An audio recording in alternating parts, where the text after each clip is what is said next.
Matthew ଲିଖିତ ସୁସମାଚାର ଅଧ୍ୟାୟ 5 ଲୋକ ସମୂହ ଦେଖି ସେ ପର୍ବତ ଆରୋହଣ କଲେ।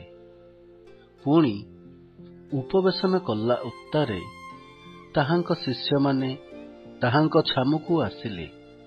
ସେଥିରେ ସେ ମୁଖ ଫିଟାଇ ସେମାନଙ୍କୁ ଶିକ୍ଷା ଦେଇ କହିବାକୁ ଲାଗିଲେ, ଆତ୍ମାରେ ଦୀନହୀନ ଲୋକେ ଧନ୍ୟ, କାରଣ ସ୍ୱର୍ଗ ରାଜ୍ୟ ସେମାନଙ୍କର। ଶୋକାର୍ତ୍ତ ଲୋକେ ଧନ୍ୟ, କାରଣ ସେମାନେ ସାନ୍ତ୍ୱନା ପ୍ରାପ୍ତ ହେବେ। ନମ୍ର ଲୋକେ ଧନ୍ୟ, କାରଣ ସେମାନେ ପୃଥିବୀର ଅଧିକାରୀ ହେବେ। ଧାର୍ମିକତା ନିମନ୍ତେ କ୍ଷୁଧିତ ଓ ତୃଷିତ ଲୋକେ ଧନ୍ୟ, କାରଣ ସେମାନେ ପରିତୃପ୍ତ ହେବେ। ଦୟାଳୁ ଲୋକେ ଧନ୍ୟ, କାରଣ ସେମାନେ ଦୟାପ୍ରାପ୍ତ ହେବେ। ଶୁଦ୍ଧ ଚିତ୍ତ ଲୋକେ ଧନ୍ୟ, କାରଣ ସେମାନେ ଈଶ୍ୱରଙ୍କ ଦର୍ଶନ ପାଇବେ। ଶାନ୍ତିକାରକ ଲୋକେ ଧନ୍ୟ, କାରଣ ସେମାନେ ଈଶ୍ୱରଙ୍କ ସନ୍ତାନ ବୋଲି ଖ୍ୟାତ ହେବେ। ଧାର୍ମିକତା ନିମନ୍ତେ ତାଡ଼ନା ପ୍ରାପ୍ତ ଲୋକେ ଧନ୍ୟ, କାରଣ ସ୍ୱର୍ଗ ରାଜ୍ୟ ସେମାନଙ୍କର। ଲୋକେ ଯେବେ ତୁମ୍ଭମାନଙ୍କୁ ମୋ ସକାଶେ ନିନ୍ଦା ଓ ତାଡ଼ନା କରନ୍ତି, ପୁଣି ମିଥ୍ୟାରେ ତୁମ୍ଭମାନଙ୍କ ବିରୁଦ୍ଧରେ ସମସ୍ତ ପ୍ରକାର ମନ୍ଦ କଥା କହନ୍ତି, ତେବେ ତୁମ୍ଭେମାନେ ଧନ୍ୟ। ଆନନ୍ଦ କର, ଉଲ୍ଲସିତ ହୁଅ, କାରଣ ସ୍ୱର୍ଗରେ ତୁମ୍ଭମାନଙ୍କର ପୁରସ୍କାର ପ୍ରଚୁର। ସେହିପରି ତ ସେମାନେ ତୁମ୍ଭମାନଙ୍କ ପୂର୍ବବର୍ତ୍ତୀ ଭାବବାଦୀମାନଙ୍କୁ ତାଡ଼ନା କରିଥିଲେ। ତୁମ୍ଭେମାନେ ପୃଥିବୀର ଲବଣ, କିନ୍ତୁ ଲବଣ ଯଦି ସ୍ୱାଦବିହୀନ ହୁଏ, ତେବେ ତାହା କାହିଁରେ ଲବଣତ୍ୱଯୁକ୍ତ ହେବ? ତାହା ଆଉ କୌଣସି କାର୍ଯ୍ୟଯୋଗ୍ୟ ନୁହେଁ, କେବଳ ବାହାରେ ପକାଯାଇ ଲୋକମାନଙ୍କ ପାଦ ତଳେ ଦଳିତ ହେବାର ଯୋଗ୍ୟ। ତୁମ୍ଭେମାନେ ଜଗତର ଜ୍ୟୋତି। ପର୍ବତ ଉପରେ ସ୍ଥାପିତ ନଗର ଗୁପ୍ତ ହୋଇ ରହି ନପାରେ, କିବା ଲୋକମାନେ ଦୀପ ଜାଳି ମାଣ ତଳେ ରଖନ୍ତି ନାହିଁ, ମାତ୍ର ଦୀପରୁଖା ଉପରେ ରଖନ୍ତି। ସେଥିରେ ତାହା ଗୃହରେ ଥିବା ସମସ୍ତ ଲୋକଙ୍କୁ ଆଲୋକ ଦିଏ। ସେହି ପ୍ରକାରେ ତୁମ୍ଭମାନଙ୍କର ଆଲୋକ ଲୋକଙ୍କ ସାକ୍ଷାତରେ ପ୍ରକାଶ ପାଉ, ଯେପରି ସେମାନେ ତୁମ୍ଭମାନଙ୍କ ସତ୍କର୍ମ ଦେଖି ତୁମ୍ଭମାନଙ୍କ ସ୍ୱର୍ଗସ୍ଥ ପିତାଙ୍କର ମହିମା କୀର୍ତ୍ତନ କରିବେ। ମୁଁ ଯେ ବ୍ୟବସ୍ଥା କି ଭାବବାଦୀମାନଙ୍କ ଧର୍ମଶାସ୍ତ୍ର ଲୋପ କରିବାକୁ ଆସିଅଛି, ଏପରି ଭାବ ନାହିଁ। ଲୋପ କରିବାକୁ ଆସିନାହିଁ, ବରଂ ସଫଳ କରିବାକୁ ଆସିଅଛି। କାରଣ ମୁଁ ତୁମ୍ଭମାନଙ୍କୁ ସତ୍ୟ କହୁଅଛି, ଯେ ପର୍ଯ୍ୟନ୍ତ ଆକାଶମଣ୍ଡଳ ଓ ପୃଥିବୀ ଲୋପ ନ ପାଇବ, ସେ ପର୍ଯ୍ୟନ୍ତ ସମସ୍ତ ନ ଘଟିବା ଯାଏ ବ୍ୟବସ୍ଥାରୁ ଏକ ମାତ୍ରା କି ଏକ ବିନ୍ଦୁ କୌଣସି ପ୍ରକାରେ ଲୋପ ପାଇବ ନାହିଁ।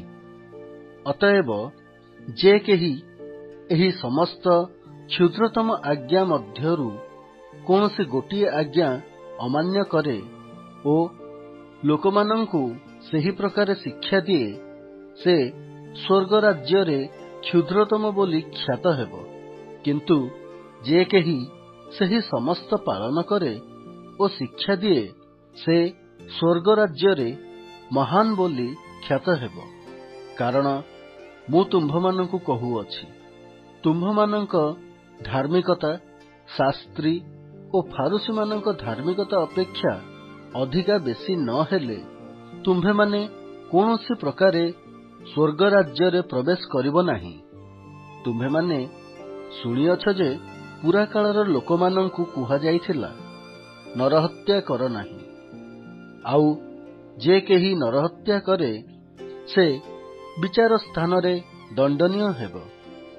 କିନ୍ତୁ ମୁଁ ତୁମ୍ଭମାନଙ୍କୁ କହୁଅଛି, ଯେ କେହି ଆପଣା ଭାଇ ଉପରେ କ୍ରୋଧ କରେ, ସେ ବିଚାର ସ୍ଥାନରେ ଦଣ୍ଡନୀୟ ହେବ। ପୁଣି ଯେ କେହି ଆପଣା ଭାଇକି ମୂର୍ଖ ବୋଲି କହେ, ସେ ମହାସଭାରେ ଦଣ୍ଡନୀୟ ହେବ। ଆଉ ଯେ କେହି ପାଷଣ୍ଡ ବୋଲି କହେ, ସେ ଅଗ୍ନିମୟ ନରକରେ ଦଣ୍ଡନୀୟ ହେବ। ଅତଏବ ଯଦି ବେଦୀ ନିକଟକୁ ତୁମ୍ଭେ ନିଜର ନୈବେଦ୍ୟ ଆଣୁଥିବା ସମୟରେ ତୁମ୍ଭ ବିରୁଦ୍ଧରେ ତୁମ୍ଭ ଭାଇର କୌଣସି କଥା ଅଛି ବୋଲି ସେଠାରେ ତୁମ୍ଭର ମନେପଡ଼େ, ତାହାହେଲେ ସେହି ସ୍ଥାନରେ ବେଦୀ ସମ୍ମୁଖରେ ତୁମ୍ଭର ନୈବେଦ୍ୟ ଥୋଇଦେଇ ଚାଲିଯାଅ। ଆଗେ ନିଜ ଭାଇ ସାଙ୍ଗରେ ମିଳିତ ହୁଅ, ଆଉ ତାହାପରେ ଆସି ତୁମ୍ଭର ନୈବେଦ୍ୟ ଉତ୍ସର୍ଗ କର। ତୁମ୍ଭର ବିବାଦୀ ସହିତ ବାଟରେ ଥିବା ସମୟରେ ଶୀଘ୍ର ତାହା ପ୍ରତି ମିଳନର ଭାବ ଦେଖାଅ।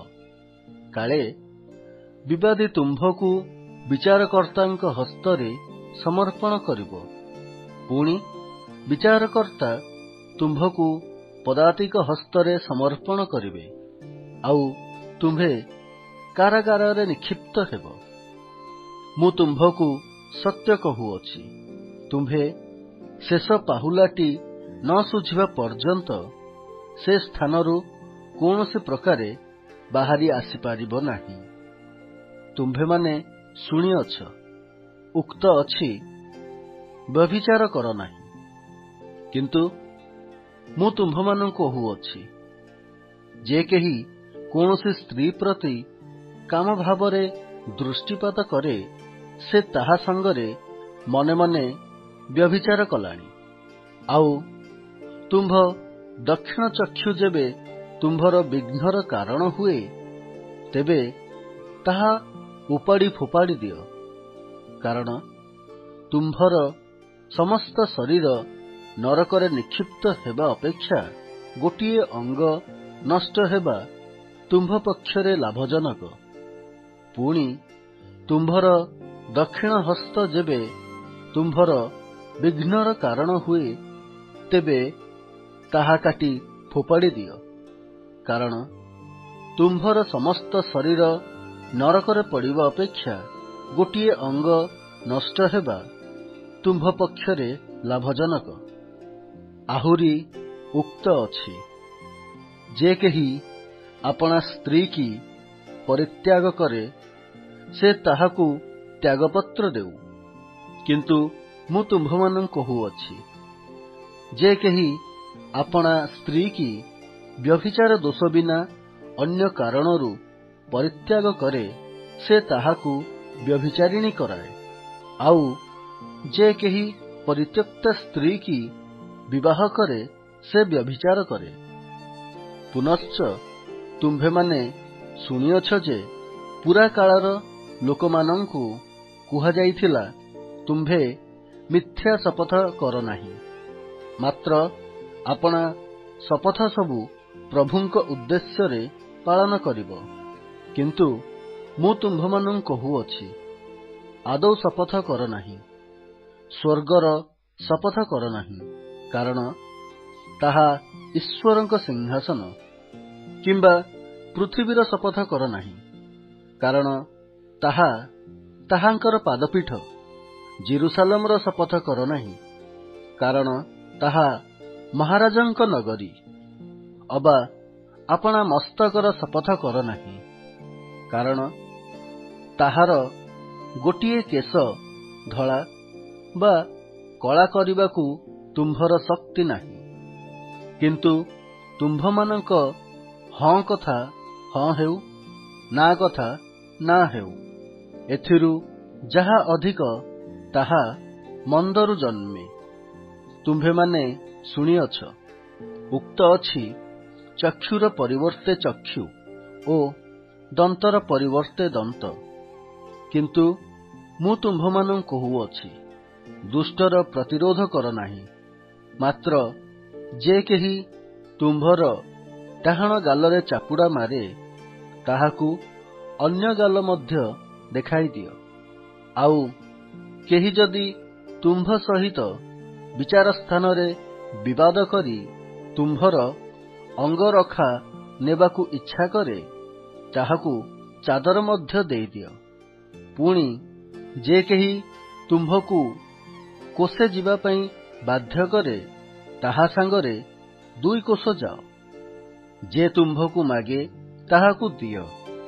ପୁଣି ଯେ ତୁମ୍ଭଠାରୁ ଋଣ ନେବାକୁ ଇଚ୍ଛା କରେ, ତାହା ପ୍ରତି ବିମୁଖ ହୁଅ ନାହିଁ।